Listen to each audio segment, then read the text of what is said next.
Venid, aclamemos alegremente a Jehová, cantemos con júbilo a la roca de nuestra salvación. Lleguemos ante su presencia con alabanza, aclamemos con cánticos. Buenas noches, amados hermanos. Hoy, jueves, tenemos el culto de adoración a nuestro Dios y les invitamos a que pueda ser parte del mismo. Para ello vamos a iniciar con una oración. Vamos a orar.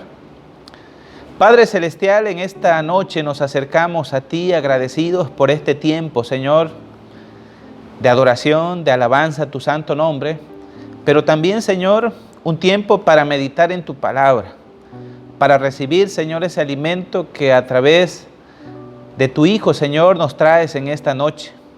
Ruego por tu iglesia en cualquier lugar que se encuentre, para que se una, Señor, en adoración, sea puntualmente, Señor, en esta hora de la noche, o sea que después tenga la oportunidad de hacerlo. Que sea de bendición y de edificación, Señor, para su vida, pero sobre todo, Señor, que juntos podamos exaltar tu santo nombre. Recíbelo, Señor, porque te lo ofrecemos en el nombre de tu Hijo amado, nuestro Señor y Salvador Jesucristo. Amén. Bueno es alabarte, oh Jehová, y cantar salmos a tu nombre, anunciar por la mañana tu misericordia y tu fidelidad cada noche. Vamos a exaltar el nombre del Señor con el himno 386, Dulces melodías cantaré.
Invitamos al pastor William Gómez Romero a que nos dirija la lectura bíblica que encontramos en el Evangelio de Lucas, capítulo 22, versículos 39 al 46.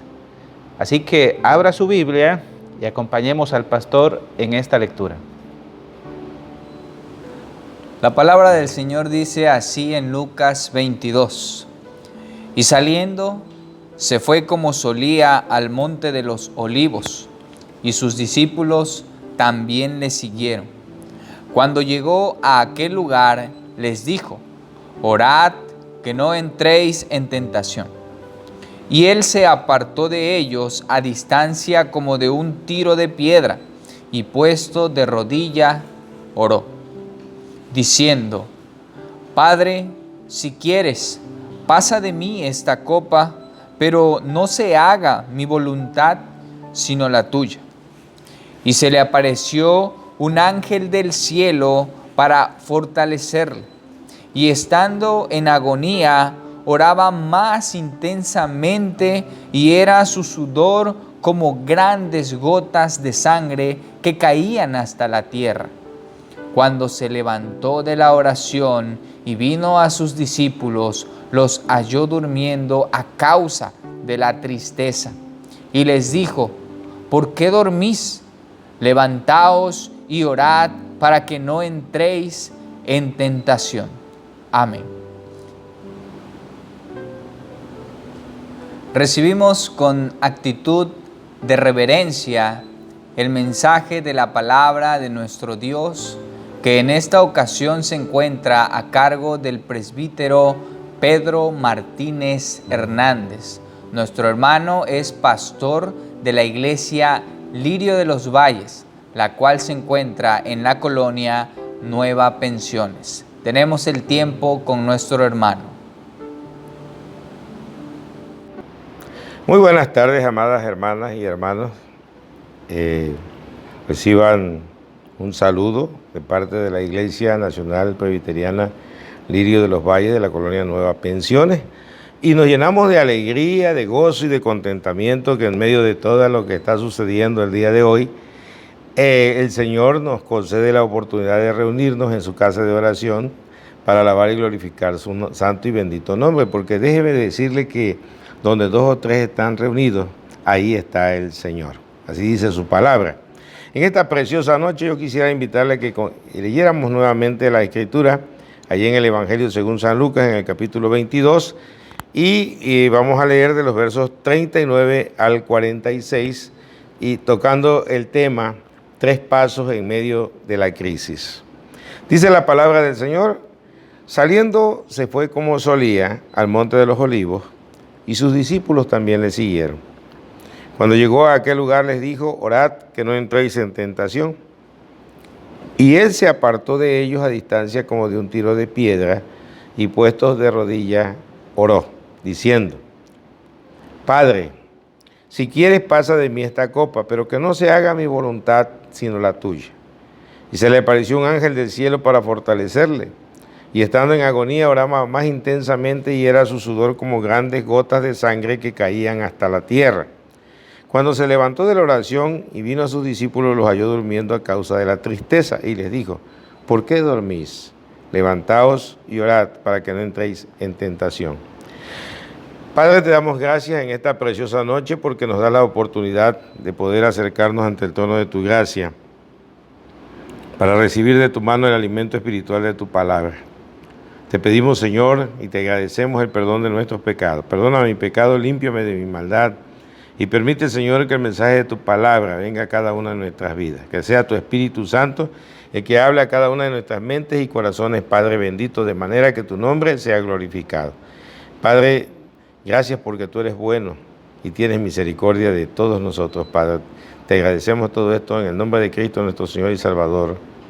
Amén. Mis amados hermanos, ha venido sobre la humanidad una serie de situaciones difíciles.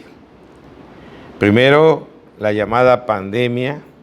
Unos opinan que ha sido provocada por el hombre, otros opinan que parte del desorden que se ha tenido con la naturaleza al alimentarnos con animales que pues propiamente no tenemos nosotros la seguridad de que sean de beneficio para nuestras vidas.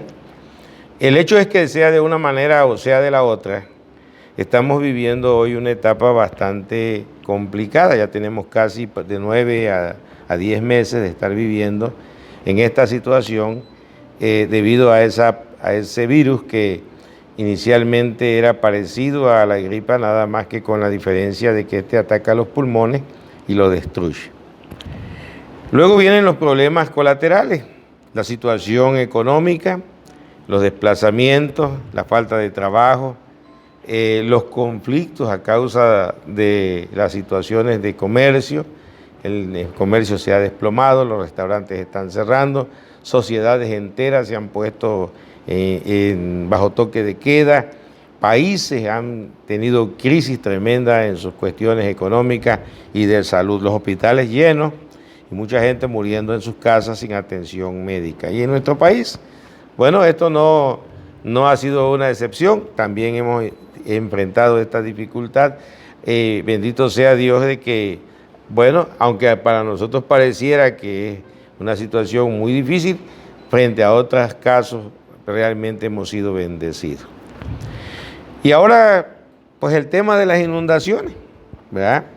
Las inundaciones que han venido ahora a inundar lugares donde nunca se habían ido al agua, ahora están a metro y medio de agua, y este padecimiento pareciera que no cesa, sino que al contrario crece, porque sí tenemos idea de que ha llovido de manera típica en nuestra región, pero también tenemos que entender de que estos dos huracanes que azotaron a Centroamérica, sobre todo a los países del Caribe, bueno, nos tienen afectado a nosotros. Muchas de las aguas de Guatemala, Honduras, vienen a descargar aquí en los ríos de nuestro estado. Y claro, aunque aquí no llueve, ¿verdad?, el crecimiento de las aguas ha sido constante, porque las aguas que se han derramado en aquellos lugares han hecho verdaderos destrozos. Han destruido carreteras, puentes, ciudades enteras han quedado bajo el agua, pueblos enteros han quedado bajo los deslaves de los cerros, y es una situación caótica. Hoy, mis amados hermanos, aquí nosotros en nuestro estado estamos sufriendo esa situación. Es verdad que hay crisis económica, crisis de salud, crisis en cuanto a las cuestiones de los trámites en el gobierno. Usted sabe que esto ha afectado en todos lados.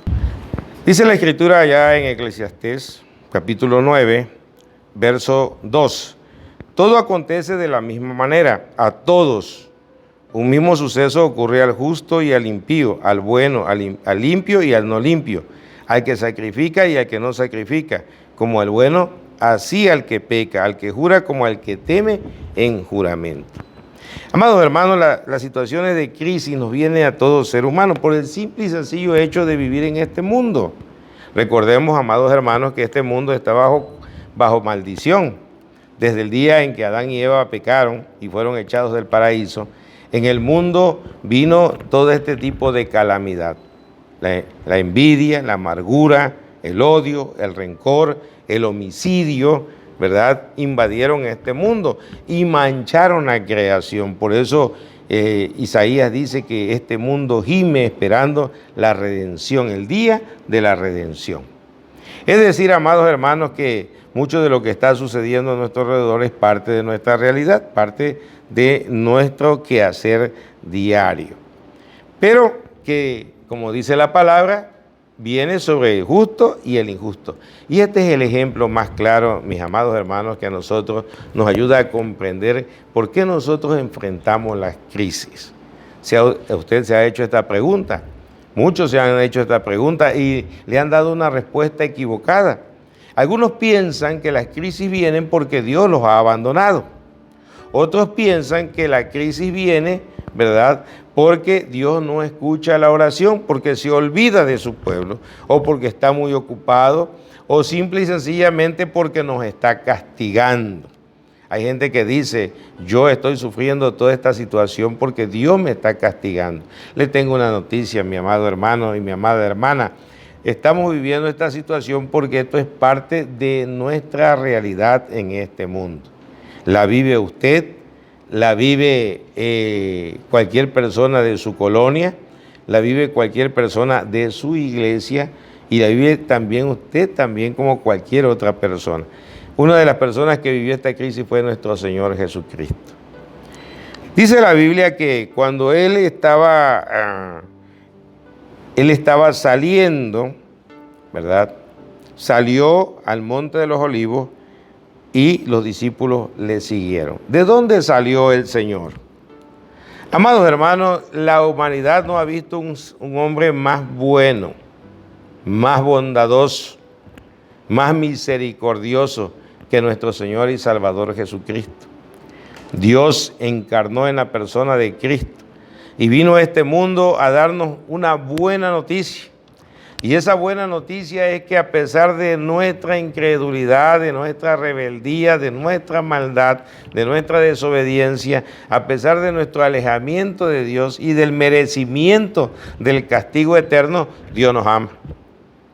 Y Dios envía a Jesús, envía a Cristo, para que nosotros por medio de Él podamos entrar en su presencia, podamos apropiarnos de su justicia. Envió a Cristo como el Redentor del mundo. Por eso el apóstol Juan, escribiéndole a la iglesia, en el Evangelio dice: de tal manera amó Dios al mundo, que dio a su Hijo unigénito, para que todo aquel que en Él cree no se pierda, mas tenga vida eterna. Dios envió a Cristo al mundo. Dios abandonó su trono de gloria en la persona de su Hijo y vino a este mundo y encarnó como uno de nosotros.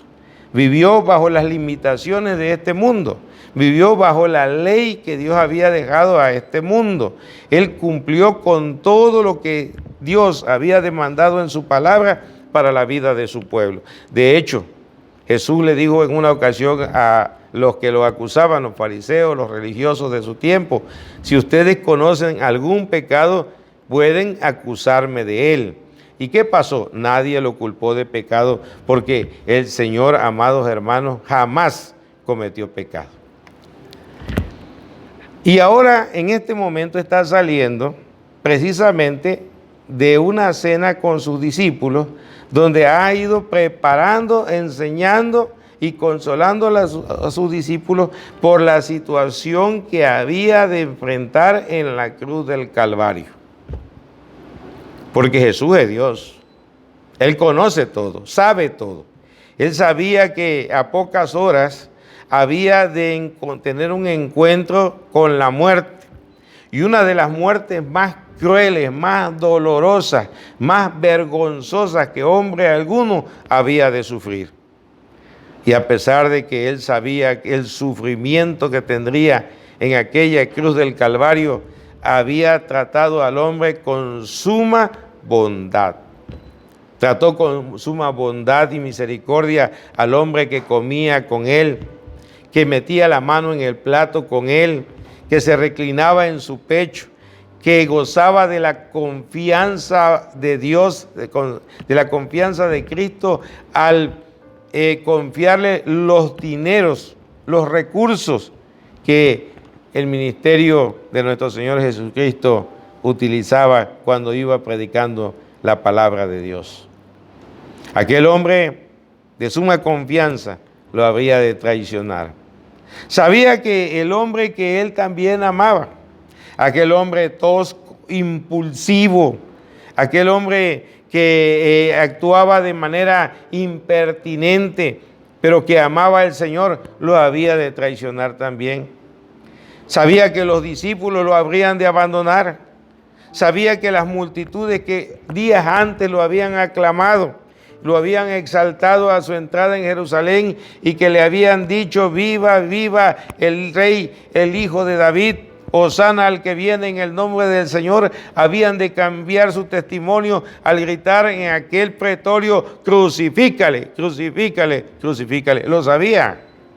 Sabía el tipo de muerte que había de sufrir, lo vergonzoso y lo doloroso del tormento romano, porque le quiero decir que Jesús fue juzgado ante una de las autoridades más crueles que el hombre había de enfrentar en su tiempo. Los romanos, amados hermanos, eran hombres de guerra, acostumbrados al dolor, acostumbrados a la tortura.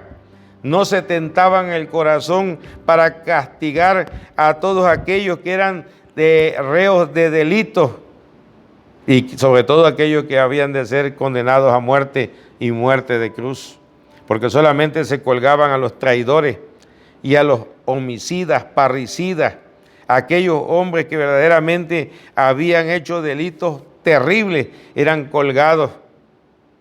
A los rebeldes eran colgados, mis amados hermanos, en aquellas cruces que se ponían a los lados del camino y que en algunas ocasiones eran prendidos de noche para iluminar al caminante y para que vieran, ¿verdad?, y temieran a la autoridad del emperador romano.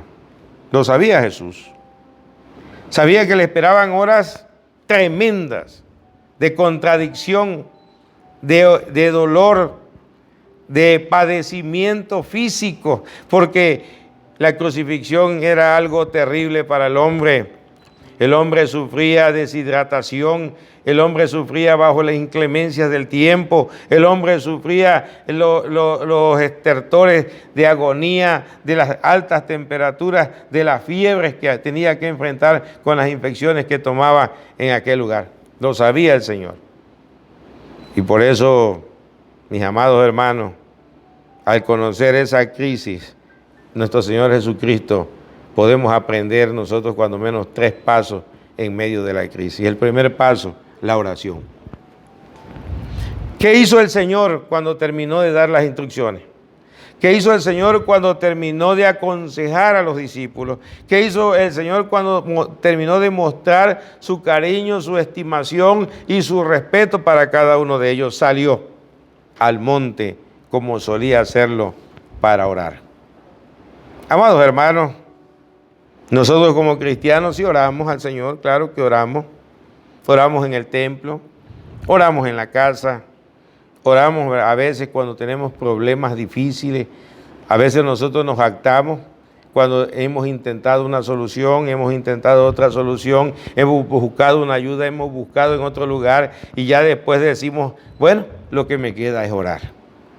O sea, nosotros a veces el último recurso que utilizamos en medio de una crisis es la oración. Nuestro Señor no. El primer recurso que Él utiliza es la oración. Pero no en la crisis, sino en todo momento. Dice que Él salió al monte a orar como solía hacerlo. Es decir, para el Señor la oración era algo de todos los días. Era su alimento espiritual para enfrentar las diversas circunstancias que se presentan diariamente en nuestra vida, del tipo que sea. Porque qué bueno es, y cuánta gratitud y cuánta alegría hay en el corazón cuando oramos por los momentos de éxito, cuando oramos por los momentos de prosperidad, por los momentos de bienestar, por los momentos de dicha. Claro, sí oramos. Pero nuestro Señor oraba en todo tiempo. Oraba cuando las cosas iban bien y oraba cuando las cosas se ponían mal. Así que el primer paso en medio de una crisis es la oración. Amados hermanos, tenemos que orar. Y a veces nosotros asociamos a orar con ir al templo. A veces asociamos la oración con las 3 comidas. A veces asociamos la oración cuando nos vamos a dormir. Pero yo le quiero decir una cosa, la oración es un medio de comunicación continuo y permanente con nuestro Dios. Podemos orar en el trabajo, en la cocina, en el camino, cuando vamos manejando, con los ojos cerrados, con los ojos abiertos, sentados, caminando, de pie, de rodillas. Podemos orarle al Señor. Claro, tenemos que hacer un momento así como este. Apartar un tiempo especial en un lugar especial es bueno. Pero Dios escucha nuestra oración. En un momento de desesperación el salmista dice, este pobre clamó y Dios le oyó y lo libró de todas sus angustias. Así que el primer paso en medio de una crisis, amados hermanos, y sobre todo en estos momentos tan difíciles en que nosotros a veces nos confiamos en que la ayuda va a venir de las personas, déjenme decirle que es una confianza inútil. La mejor respuesta la tiene Dios. Y eso nos lleva al segundo paso. que es la confianza. Dice la Escritura que el Señor fue a orar y cuando llegó al lugar les dijo a los discípulos: oren para que no entren en tentación, y se apartó de ellos a distancia de un tiro de piedra, y puestos de rodillas el Señor oró diciendo: Padre, si quieres pasa de mí esta copa, pero que no se haga mi voluntad sino la tuya. Amados hermanos, hay ocasiones en que en medio de una crisis nosotros queremos que Dios nos responda, pero que Dios nos responda de acuerdo a nuestro pensamiento, de acuerdo a nuestros propios intereses, de acuerdo a nuestras propias convicciones. No queremos un Dios que organice nuestra vida, sino un Dios que responda a las necesidades de nuestra vida. Y déjenme decirles, mis amados hermanos, que Dios es nuestro Padre, nuestro Señor, nuestro soberano, no es nuestro servidor. En ocasiones le pedimos a Dios como le pidiéramos nosotros a cualquier otro que está a nuestro servicio, y queremos que al pedirle a aquella persona reaccione inmediatamente, y así queremos que reaccione Dios. No es así. El Señor, mis amados hermanos, siendo el primogénito, aquel sobre el cual se escuchó las palabras del Señor cuando le dijo: este es mi hijo, a él escuchad, a él oíd, o aquella ocasión en que dijo: este es mi hijo amado en el cual tengo contentamiento. Jesús, amados hermanos, es el Hijo amado del Dios eterno, del Todopoderoso. ¿Usted cree que si el Señor, en medio de esa crisis tan grande que estaba viviendo, le hubiese pedido a Dios un ejército de ángeles, el Señor no se lo hubiese concedido? Claro que sí. ¿Usted cree que si el Señor no le hubiese pedido a su Padre Celestial su poder para mover la naturaleza en favor de Él, usted cree que Dios no lo hubiese hecho? Claro que sí. ¿Usted cree que si el Señor no le hubiese pedido: Señor, aniquila a mis adversarios, usted cree que el Señor no le hubiese respondido inmediatamente y hubiese enviado a los ángeles y al ángel de la muerte para acabar con el pueblo que estaba en contra de Dios, como acabó con el pueblo egipcio? Claro que sí. Pero tenemos que aprender a pedir, porque tenemos que aprender a confiar. Porque, mis amados hermanos, el que conoce el pasado, el presente y el futuro es Dios. Es el único que puede, ¿verdad?, tomar una decisión que sea de beneficio. ¿Para qué? Para su gloria y para nosotros. Es cierto, mis amados hermanos, que en ocasiones vamos a enfrentar estas situaciones como las enfrentó el Señor Jesús. Y déjenme decirle que el Señor no nos pone a esa altura. El Señor nunca nos pondrá en una prueba en la cual nosotros no tengamos, ¿verdad?, la fuerza para superarla. Jamás lo va a hacer, porque Dios no es injusto. El Señor Jesucristo iba a enfrentar una prueba de acuerdo a su capacidad, porque Él es Dios. Así que cuando hizo la oración, el Señor no confió en su posición, sino confió en la sabiduría, en la bondad, en la majestad y en la voluntad de Dios. Padre, si quieres que pase de mí esta copa, pero que no se haga como yo, sino como tú. Eso es confianza, amados hermanos. En medio de esta crisis tenemos que aprender a confiar en Dios diariamente. No hay crisis, mis amados hermanos, que no traiga beneficio a nuestra vida. De hecho, el apóstol Pablo lo dice: para los que aman a Dios, todas las cosas le vienen a bien. Es decir, todas. No puede usted exclamar y decir: Señor, no es posible, porque yo he perdido a mi hijo, he perdido a mi hija, y eso ¿qué beneficio me trae a mí?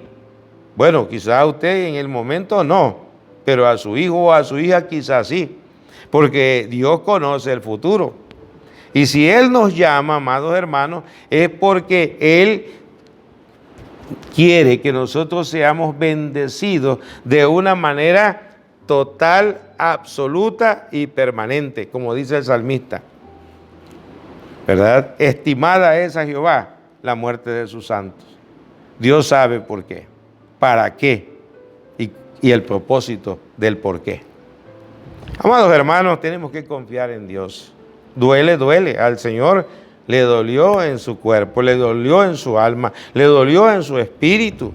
De hecho, el Señor Jesús en la cruz exclamó: Padre, Padre, Eloi, Eloi, lama sabactani, ¿por qué me has abandonado? Porque, amados hermanos, la crisis golpea y lastima, duele. Dios lo sabe. Por eso el apóstol Pablo, hablándole a la iglesia en la segunda carta a los Corintios, en el capítulo 1, habla precisamente a la iglesia y les dice: bendito sea el Dios y Padre de nuestro Señor Jesucristo, Padre de misericordia y Dios de toda consolación, el cual nos consuela en todas nuestras tribulaciones, para que podamos también nosotros consolar a los que están en cualquier tribulación por medio de la consolación con que nosotros somos consolados por Dios. Porque el único que le va a traer consuelo, que le va a traer palabras de consuelo, es Dios. Porque, amados hermanos, a veces llegamos nosotros a los lugares donde se está padeciendo la ausencia de un ser amado, porque un cristiano no pierde la vida, al contrario. Dice la Escritura que el cristiano que muere en el Señor gana la vida eterna. Pero nosotros a veces hablamos equivocadamente y llegamos allá y nos presentamos y decimos: te acompaño por la pérdida de tu ser querido, te acompaño en tu dolor. ¿Qué mentira más grande? En primer lugar, si el cristiano no se ha perdido. Y en segundo lugar, jamás vamos a poder nosotros entender el dolor de aquel, porque muchas veces ni nosotros lo hemos vivido. Pero Dios sí lo ha vivido. Dios sí conoce su dolor. Dios sí conoce su tristeza. Dios sí conoce su pesar. Jesús lo vivió. A veces nosotros equivocadamente le decimos a los hermanos, ¿verdad? Hermano, si eres cristiano no te debes de angustiar. Qué mentira tan grande. Porque el cristiano se angustia. Cristo se angustió. Dice que de la angustia que él estaba padeciendo, corrían gotas de sudor que caían a tierra como de sangre. Grande era la angustia de Cristo. Hay situaciones, mis amados hermanos y hermanas, que son desesperantes, dolorosas, terribles. Cristo las vivió. Por eso el segundo paso en medio de la crisis es la confianza. El creer que todo lo que sucede a nuestro alrededor es para beneficio nuestro, porque ni la hoja de un árbol cae a tierra, sino es por la voluntad de Dios. Job vivió una de las grandes crisis. Perdió a sus hijos, perdió su ganado, perdió su familia, perdió su esposa, pero siempre Job tenía su confianza en Dios. Él sabía que lo que estaba viviendo era porque había un propósito en él de parte de Dios. Yo sé que mi Redentor vive y aún estos ojos le verán. Amados hermanos y amadas hermanas, el segundo paso es la confianza. Si Dios está con nosotros, ¿quién contra nosotros?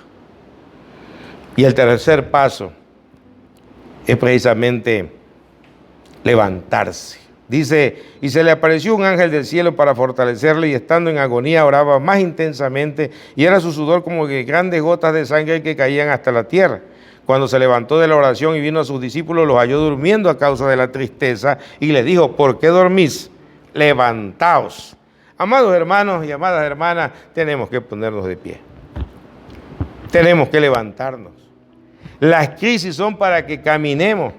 Las crisis no son para que nos quedemos estancados ahí, sino que al contrario, las enfrentemos en el nombre del Señor, porque no estamos solos.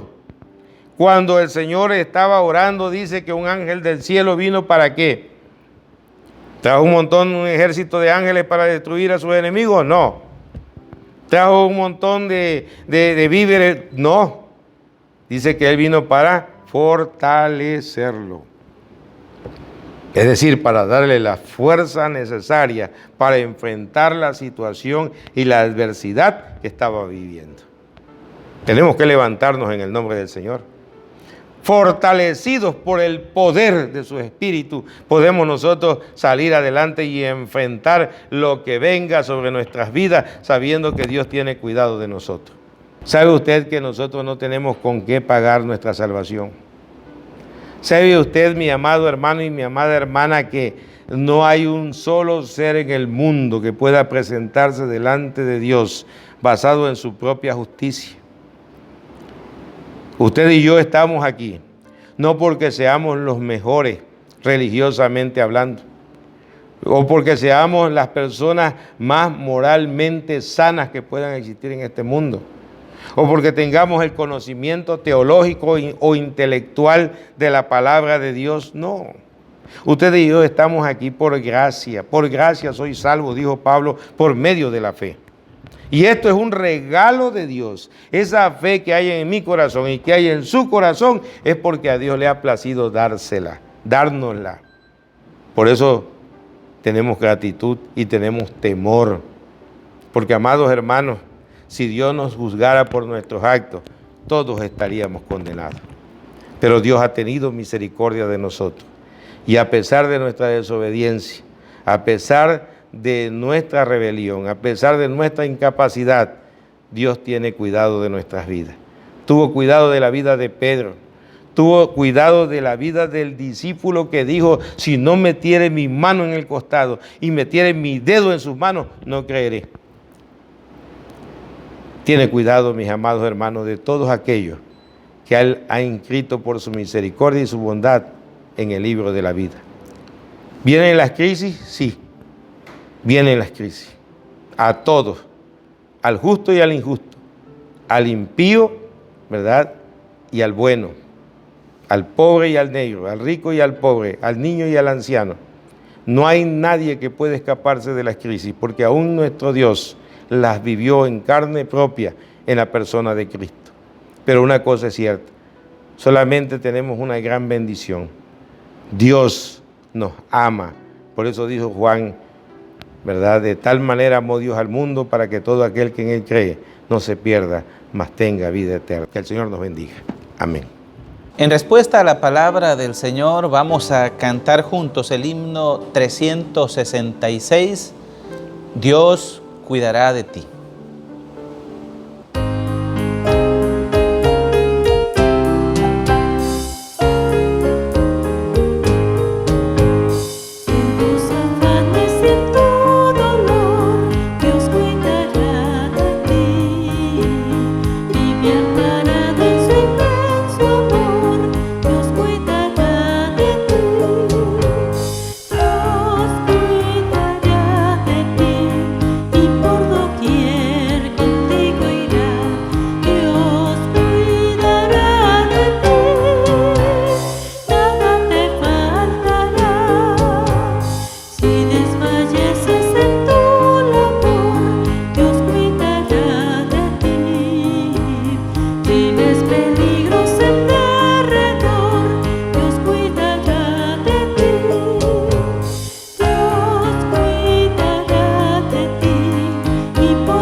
Damos gracias a Dios por este tiempo que hemos tenido de adoración a nuestro Dios y de escuchar su santa palabra que nos anima a seguir confiando en Él. Vamos a orar para concluir. Padre Celestial, en esta noche seguimos alabando tu santo nombre. Gracias, oh Dios, porque a la luz de tu palabra nos muestras que en aquellos momentos difíciles de nuestra vida, tú estás presente. Tú nos acompañas, Señor, en medio de esas circunstancias adversas. Creemos, Señor, que así estás actuando, Señor, a favor de aquellos hermanos de tu iglesia que hoy sufre. Que sufre, Señor, en medio de las inundaciones, en medio de la enfermedad. Pero también, Señor, confiamos que tú estás con aquella iglesia que hoy está siendo perseguida. Aquella, Señor, que es portadora y testimonio fiel de tu evangelio, pero que por causa de él, hoy sufre, Señor, de persecución. Clamamos por ellos, Señor, y te agradecemos porque también sigue siendo con ellos. Rogamos, Señor, en esta noche seas con tu iglesia donde quiera que se encuentre. Bendícela, Señor, y danos, Señor, un descanso confortable. Por Jesucristo, tu Hijo amado, te lo ruego. Y ahora, amada iglesia, que el amor del Padre eterno, que la gracia redentora de su Hijo Jesucristo, que la guía y consolación de su Santo Espíritu sea con cada uno de ustedes y con todo el pueblo de Dios, donde quiera que se encuentren, desde ahora y hasta el día de la eternidad. Amén.